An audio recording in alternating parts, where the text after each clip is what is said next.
I was watching some videos and something I actually talked about in a previous video about being a jack of all trades and talking about being someone with ADHD and a lot of interest in different things and feeling kind of weird because of it, because everybody talks about specializing, having a passion, having a niche, and just going with that. But it's actually really interesting to me because I stumbled upon a video on YouTube about the Renaissance man, the idea of the Renaissance man. And this is something you learn in history and in my philosophy degree and everything else about the idea of the Renaissance period, the Renaissance man, someone who's well versed in many talents, has a lot of knowledge in different things, tries different things out. They may write, they may make music, they may be a scientist, and they do all these things at the same time. But interestingly enough, historically, it's not been many women. And the reason why, well, first, you can kind of tell by Renaissance man, and I think now, modern wise, they're trying to use more terms like polymath. But the idea of the Renaissance man comes from the idea of the man, the classical man, who did a lot of things, so athletic, artistic, smart, and they had a well-balanced kind of lifestyle, and they learned a lot, and they always were learning. And there was kind of a switch when the Industrial Revolution happened and people started specializing in just one thing. And this is something historically that's happened in America and may have happened in other countries as well. But I know as an American that, people in the 1950s, 1960s, they would get into a career path and they would do it for years and years and years, 20, 30, 40 years, working at the same company, working in the same field. And they started out young and they went up from there and they became very specialized. Even sometimes it's excessively specialized because if they lost that job, like the textile industry or anything else, they would not have anything. That was all they knew. And that's something that has happened over the course of time. Well, I find it interesting because I've always kind of rejected the notion that you only had to have one passion, and even almost to a point where people in my life who were advising me to go to college or advising me for what I needed to do with my life, kind of were against how against I was of just doing one thing. And I've never really done one thing. And I thought it was equated to ADHD or maybe just having no true passion or anything.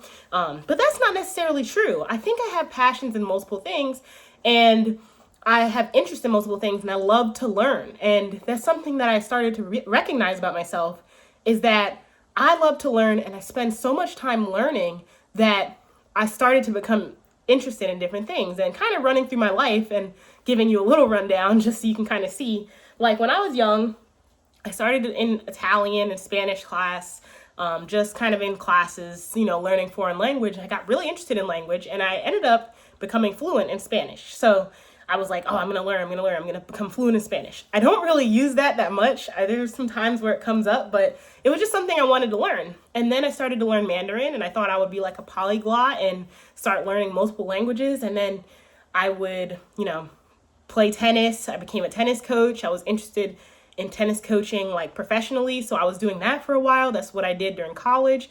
And during college, I was also making music. As you see, this is North Dakota, my page. That's my music name. And that's something I've been doing for the last 7 to 8 years. So I'm making music.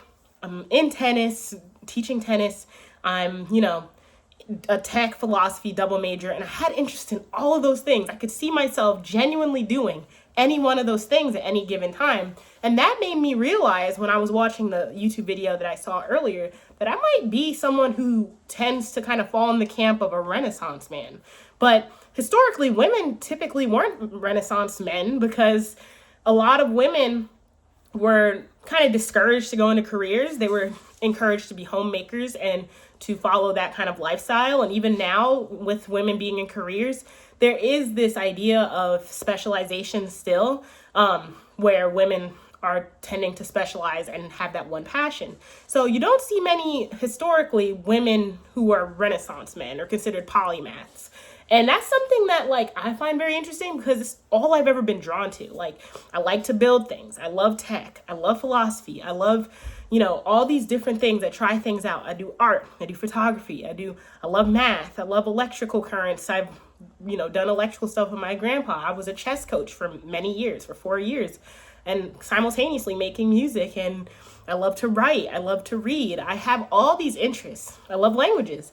And it made me realize that I may be the modern like female Renaissance man. And that's super exciting because it finally like kind of gave some purpose to what I've known. I've always been kind of a jack of all trades person. I've always been somebody who does a lot, and people kind of can find it weird because you're like never really specialized in one thing. But it's like I thrive on that. I don't think I could ever see myself doing something the same for 10 years straight. And I think that's just a part of my lifestyle and how I am. And it was so validating to see someone who's also on the journey of becoming a Renaissance man and a polymath and trying to learn all these things and give everything equal tries and just become well-versed and well-rounded in knowledge. Something that I've always been interested in. I've always wanted to be athletic, artistic, and smart at the same time. And I've kind of managed to do a lot of that, but I'm still young. I'm only 27, and I'm sure there are many of you that feel the same way, that there are things that you could see yourself doing and offshooting into all these different career paths and do it pretty equally. Like there are things that you would love to do at the same time even. And even now, that's what I'm doing. I'm working in tech, but I'm also simultaneously a musician, and I kind of balance doing both at the same time, as well as my part-time of being a instructor. I'm a tutor to children. And so I'm kind of doing all three of those at the same time. I've always taught kids, I've always done this. And it's one of those things that this channel is all about. This journey is like, part of it is the music, part of it is the tech, part of it is all this stuff, but it's also just like a challenge to myself to get into making like YouTube videos and doing things like that, but also kind of journaling the journey and having a video diary to go along with it. And the more I watch these videos back and I look back on everything, the more I realize how much I have taken on the idea of a modern Renaissance person and a polymath, if you will. So that's going to be a part of it, the journey to polymath. And it sounds more official now, but that's basically what the channel's been this whole time. I've been interested in making visual novels. I had interest in making video games. I've had interest in all this stuff, and I really will do it for free. And it made me realize how much it's not about the money, but about the learning and the knowledge. So if you relate to that, I hope this video kind of inspired you to do the same, because you don't have to just have one. You could have multiple and you could have fun doing it. And it's been so exciting to see somebody else doing that stuff. And it's kind of validating because it's something that I've always had interest in and always wanted to follow. So this is the journey to being a female Renaissance man, Renaissance woman, polymath, all the above. I'll see you tomorrow.